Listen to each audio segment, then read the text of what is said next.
Alright, so I've been teasing this for like the last month, a month and a half that I've been getting a new bike, and without further ado, this is my new 2022 race bike for the crit season in America.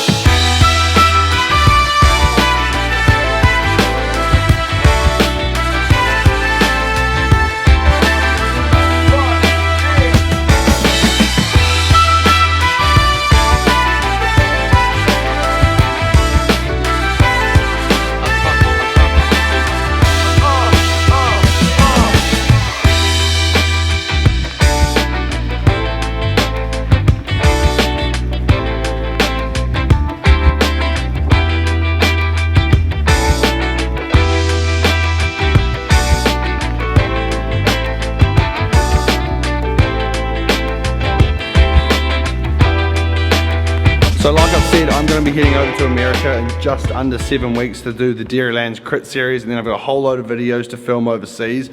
So I hit up quite a few different brands and asked them if they would help provide a bike specifically for me to ride at the Dairylands Crits and a few races in Boston, and hopefully there's a crit in New York that I've been looking at doing. So yeah, I hit up a few brands in New Zealand, none of them came to the party. Hit up Windspace and just no questions asked. They sent me this absolutely beautiful T1500 with disc. So I got the T1500 medium frame in the pearl white. I've got the Windspace Hyper 50s. These are like the top of the line ones with the carbon spokes.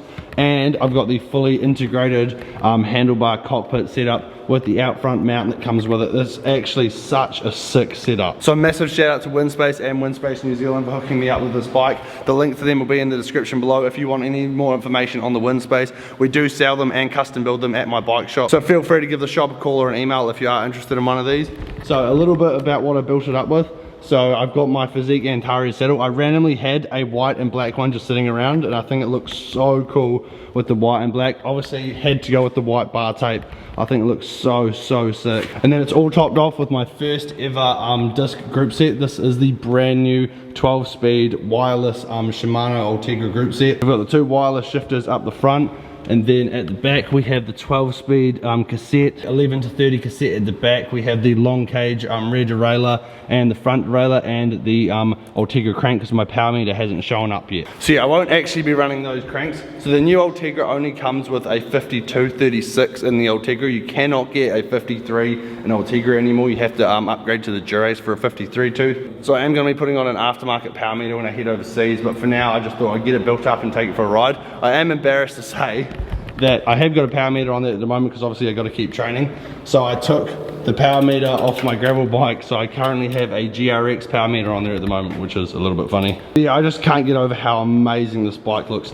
And just with the white and the black seat, the white and the black bars with the bike, it just looks super sick. I'm also running Conti GP 5000 28mm tires. I thought for the crits in America and stuff that the 28s on this frame, because it's got so much clearance, would be the best option. So yeah, 28s for there, can run low pressures and definitely hook around the corners. So just look how good that bike looks. Oh my god. I haven't done too much riding on the bike. I did a couple 4-minute efforts on it the other day and it handled that real well. It feels super good. I'm really keen to take it out and do like some sprint, like some full gas, like 10-second sprints on it to see how stiff it is, because I've never ever had a fully integrated cockpit, and these are meant to be super stiff. And obviously this is a sprint bike. The last 2 bikes or 3 bikes I have been climbing bikes. This is my first like proper aero bike. So yeah, super interested to see how actually stiff this is, and that's why Windspace sent me this T1500. They have a few different models of road bikes, but this is the best one that they said would be good for the Dairylands Crit Series, so that's the one we got.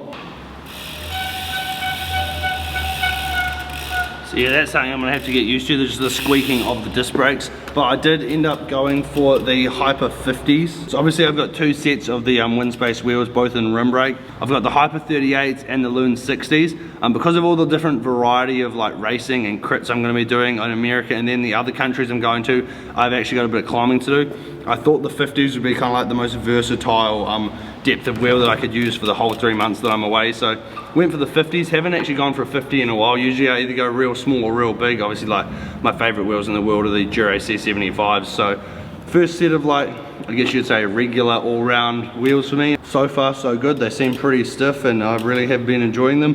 Haven't had too much problem with like the disc rub and stuff, but I'm sure it will come. That's just kind of what happens when you get on the disc brakes. But yeah, I'm gonna get out of this car park, I've got a meeting now, and then hopefully after that the rain has stopped and we can head out for a ride on the machine. Alright, the rain has slowly dissipated, so I'm gonna head out. I got 3 hours on the cards for today. Meant to just be like all at endurance zone, just fairly easily. So pretty much the first endurance ride on the new bike, which is going to be pretty exciting. So the new bike and the new DR2, obviously the front shifters are all wireless. So there's one battery that connects to the front and the rear derailleur, and this is actually how you charge it right at the back there at the rear derailleur. So just having it on charge now because I've only had it on charge for maybe 30 minutes since I built it up. So hopefully we don't die today.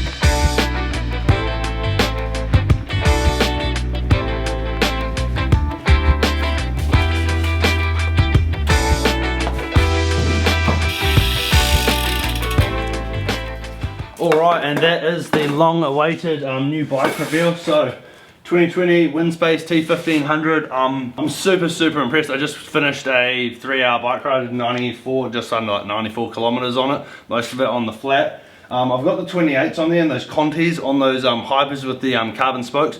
Just such a comfortable ride. I just did 3 hours easy as, like some pretty rough roads around the Wairarapa. I handled it real well, super comfortable, and I've still got a few tweaks and stuff. Like I stopped halfway through and kind of like put the nose of the saddle down a wee bit. I'm still playing around with the stack under the stem. I pretty much, when I was building the Windspace, just leant it up against my Cannondale and put the bars exactly where the bars were on my Cannondale, and that ended up having 2 little spaces underneath.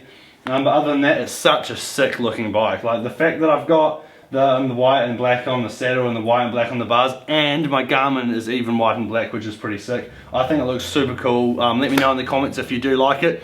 I'm gonna do about 1,000 kilometers on it before I do like my initial thoughts and rides video on it. I thought this would just be a cool little announcement video. Massive shout out to Windspace. The links to them will be in the description of this video. If you did enjoy and you want to see more content on this bike is going to be racing all the crits in America that we're going to go do.